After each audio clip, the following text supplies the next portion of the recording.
Hello guys, welcome back to my new vlog. તમારા સૌનું સ્વાગત છે. જય મહાદેવ, જય શ્રી કૃષ્ણ, હર હર મહાદેવ. કેમ છો બધા? મજામાં? ઓફિસથી હું આવી ગયો છું.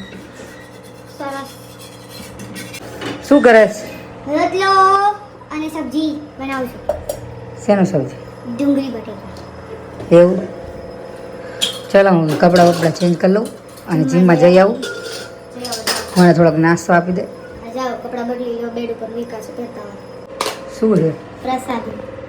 અંબાજી? સોમનાથ. સોમનાથ?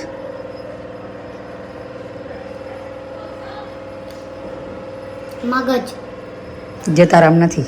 છે. ખા એટલે આવી જાય મગજ. હે મારામાં આ બાજુવાળા આંટી ગયા હતા ને. હા હા.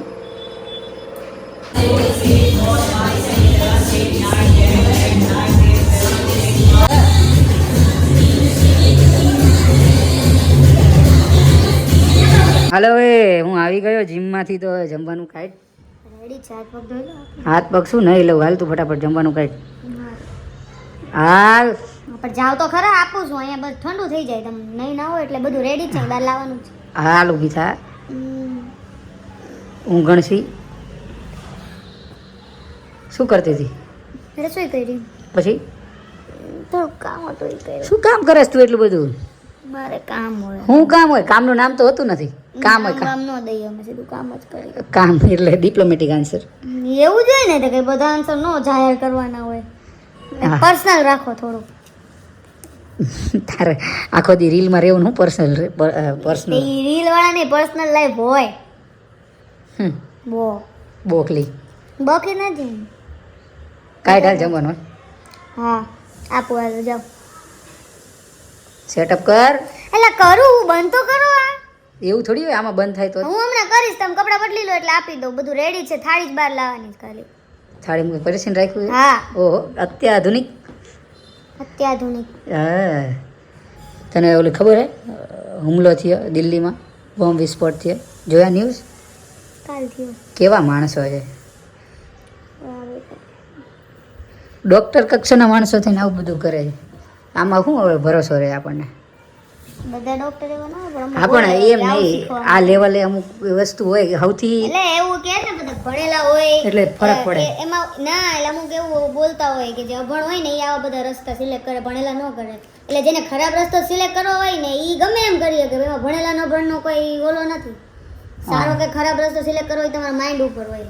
ઈ ભણેલા હોય તો એને ઊંધા રસ્તે જવું જોઈએ, કે અભણ હોય ને એ તે હારામાં હારી રીતે આગળ આવી શકે. ઘણા એવા કે જે અભણ હોય ને તો એમની નીચે એને 50 થી 100 ભણેલા કામ કરતા હોય. એટલે ઈ આપણા ઉપર, આપણે કેવી રીતે રહેવું. કઈ રીતે રહેવું એ આપણા ઉપર છે. પણ અમારા બેટા જબરું કર્યું. અને એમનું પ્લાનિંગ એટલું હતું કે અહીંયા અમદાવાદમાં ગાંધીનગરમાં જે પકડાણા ને એનું પ્લાનિંગ અહીંયા લગીનું હતું કે એમની પાસે જે ઝેર હતું ને એ પાણીમાં મિલાવીને પીવડાવ્યું ને તો 10 લાખ માણસો મરી જાય ને એટલું એમની પાસે ઝેર હતું.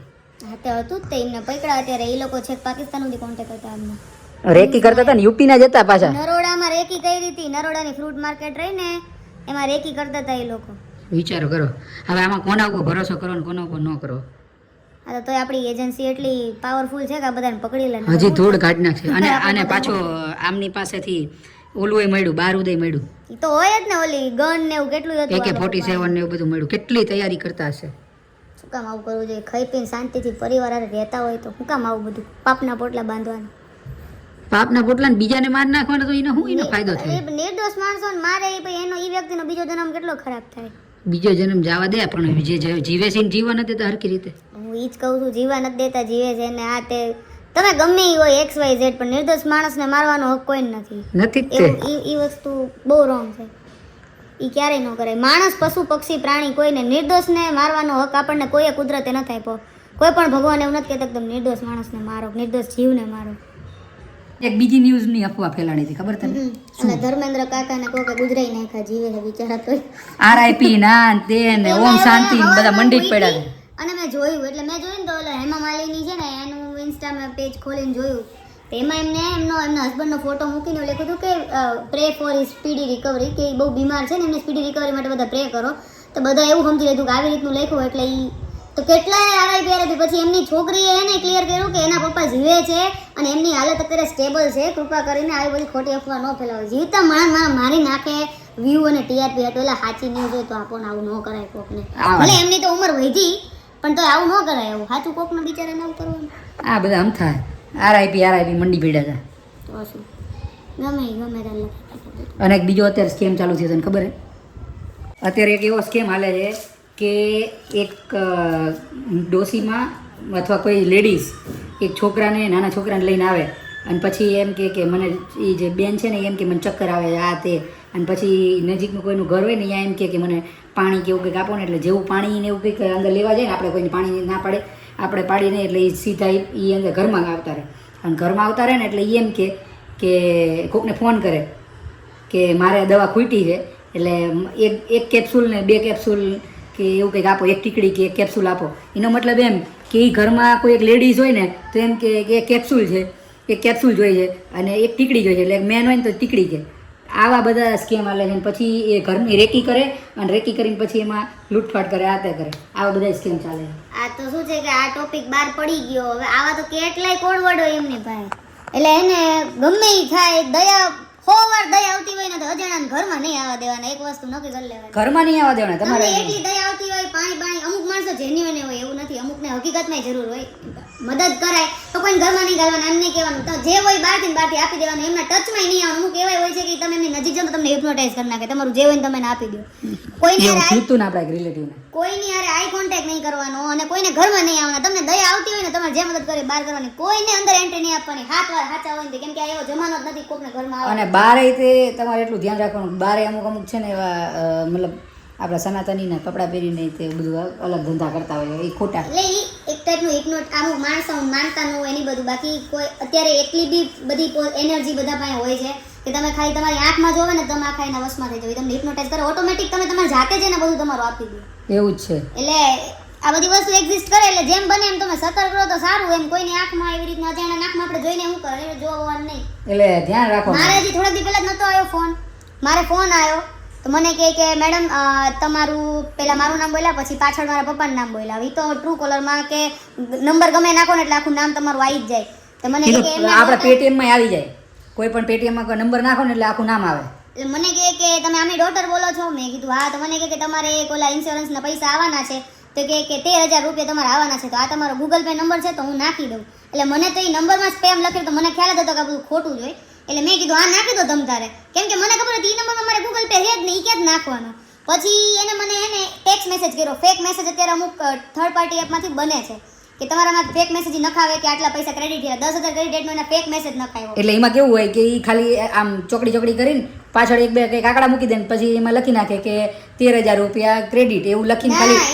એને મેથડ શું વાપરી, પહેલા એને 10,000 મોકલા અને મને એને 13,000 નું કીધું. એટલે પછી કે હવે કે બીજા 3,000 મોકલું છું, 10 તમને મળ્યા તમે જોઈ લો. એટલે મને 10,000 નો ફેક મેસેજ મળ્યો. તો હવે આપણને એટલી તો ખબર પડી છે કે બેંક નો મેસેજ અને ફેક મેસેજ કયો હોય. બેંક ફેક મેસેજ હોય ને એમાં ઉપર એનો પર્સનલ નંબર લખેલો હોય. પર્સનલ નંબર તો કોઈ બીજું નામ લખેલું હોય. બેંકમાં એનું ઓફિશિયલ બેંક નું નામ હોય ને ઈ જ લખેલું હોય. ઈ સિવાય કોઈ મેસેજ ને સાચા ન માનવા.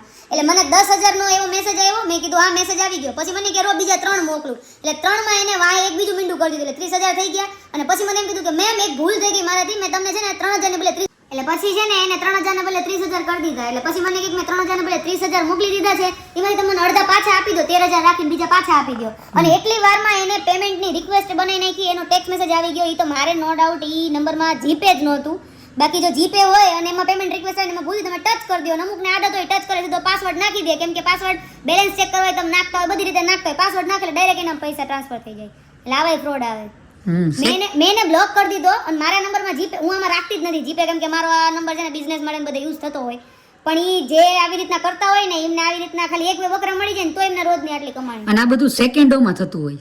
હા. અને તમે કદાચ ઇન કેસ ઓફ ક્યાંક હોય કોઈની યાર વાતું ચીતું કરતા હોય અથવા ક્યાંક બિઝી હોય તમે જોબમાં કે આ તે ગમીમાં, તો એમાં આપણું કંઈ એટલું ધ્યાન હોય ને ઉતાવળમાં ગમે બટન દબાઈ દેતા હોય અથવા તડકામાં હોય કંઈક ફ્રસ્ટ્રેશનમાં હોય બાઇક ઉપર ડ્રાઇવિંગ કરતા હોય તો આટલું ધ્યાન ન રહે તો ઘણીવાર વયું જાય. એટલે આ બધું બહુ ફ્રોડ થતા હોય. અને આમ તો નોર્મલી બેંકના પૈસા હોય, એલઆઈસીના હોય, ઇન્સ્યોરન્સના હોય, કોઈ પણ લોનના હોય કે પછી તમે કોઈ મેડિક્લેમ ઉતરાવ્યો એના હોય, કોઈ પણ પૈસા એ લોકો તમે યુપીઆઈ થી તો ક્યારેય ન આપે. એ તમને બેંક ટુ બેંક જ ટ્રાન્સફર કરે. એટલે કોઈ એવો ફોન કરે ને કે તમને યુપીઆઈ કરી માનવાનું જ નહીં, કેમ કે એ લોકો કરે જ નહીં, એમને એમના રૂલ્સમાં એ રીતનું જોઈએ કે એમને કમ્પ્લીટ. હેલો મિત્રો, ગુડ નાઇટ. હોઈ જાઓ બધા, આપણે કાલ મળશું નવા બ્લોગમાં. ત્યાં સુધી શું કરવાનું? નીની કરી જવાનું. ગુડ નાઇટ, જય શ્રી કૃષ્ણ. અરે જય મેઇન માતાજી. કામ તો કે એમને બધું યાદ છે. લાઈક, શેર અને સબસ્ક્રાઇબ નથી. સબસ્ક્રાઇબ કરો, લાઈક કરો, શેર કરો, સારી સારી લખતા આવડતી હોય તો કમેન્ટ કરો અને પછી સૂઈ જાઓ. આપણે મળશું કાલ.